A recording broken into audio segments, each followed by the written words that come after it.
Top 5 tips for effective communication. Tip number 1, boost up your vocabulary. So vocabulary improve பண்ண நம்மளோட communication இன்னும் எஃபெக்டிவாக இருக்கும். Tip number 2, use those words in your conversation. So எந்த அளவுக்கு நம்ம வேர்ட்ஸை லேர்ன் பண்ணுறோமோ அந்த அளவுக்கு டே டு டே லைஃப்பில் நம்ம வேர்ட்ஸை யூஸ் பண்ணணும். அப்போ தான் அது அன்னோன் வேர்ட்ஸ் நோன் வேர்ட்ஸ்க்கு கன்வெர்ட் ஆகும். Third tip, be a good listener. ஒரு குட் லிசனரால தான் குட் ஸ்பீக்கராக இருக்க முடியும். So you should be a good listener. Fourth tip, be clear in your points. நம்ம என்ன பாயிண்ட் சொல்கிறதா இருந்தாலும் நம்ம வெக்காபுலரியில் ஸ்ட்ராங்காக இருக்கும்போது நம்மளோட பாயிண்ட்டு ஸ்டக் ஆகாமல் கிளியராக ஃப்ளூவண்ட்டாக இருக்கும். Fifth tip, have confidence.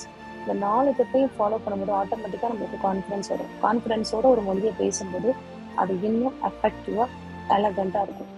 Subscribe our channel.